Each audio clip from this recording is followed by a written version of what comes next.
Killer Queen is one of the best games I have ever played. It's a 5-on-5 electronic sport that happens on one screen and encourages deep communication and coordination.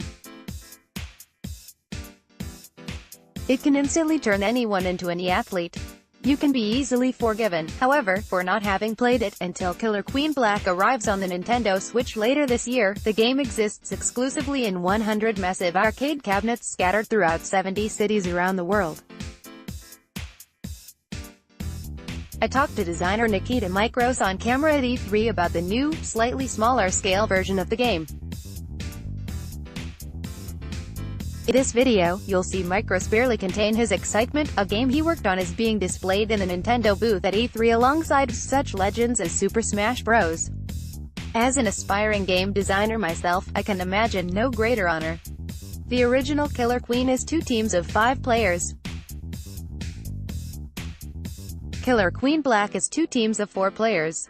It has local multiplayer. It has online multiplayer. The controls are simple enough that one Joy-Con is more than sufficient for playing the game.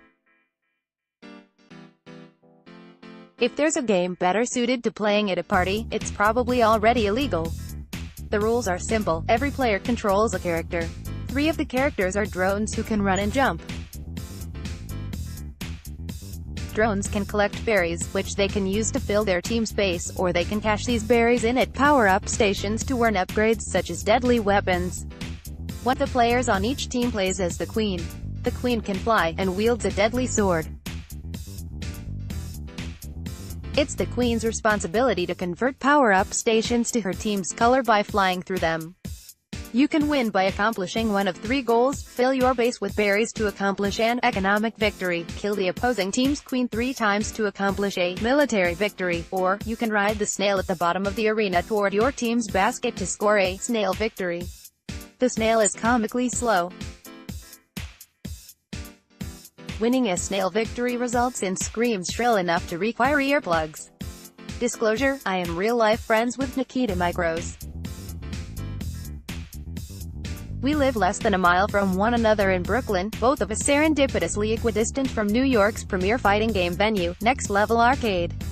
I became friends with Mikros because 2 years ago, I devoted a large chunk of a lecture about designing the hypothetical, perfect sport to a dissection of Killer Queen. My thesis was that Killer Queen, which takes place entirely on one screen, with no UI or HUD, for example, you can see queen eggs in the nest, denoting how many queens remain, is a game which transforms spectators into players. Someone watching over your shoulder may pick up on a microscopic burst of nuanced behavior from a particular player, and whisper into your ear to watch out for that guy there. You are probably too busy to notice this nuance without the spectator's help. Thus, the line between spectator and coach, and the line between coach and player, blurs fascinatingly. It is this phenomenon that elevates Killer Queen to masterpiece status. In my lecture, which you can watch here, by the way, I went on to extrapolate multiple hypothetical game designs that leverage this spectator-as-player dynamic, using my studio's own prototype GRABJACKERS as an example.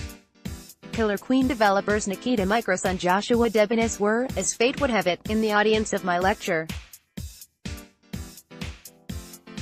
We ended up becoming friends, and in a roundabout way that's how I ended up interviewing Mikros at E3 2018. I played several rounds of Killer Queen Black, and it delights me to report that it's just as good as the original. It's also a little faster, the arena is smaller and more zoomed in. It's also got some weapons the arcade original didn't have. One of those weapons is a laser gun. People were always saying there should be a laser beam. Dynamite with a laser beam, Mikros told me.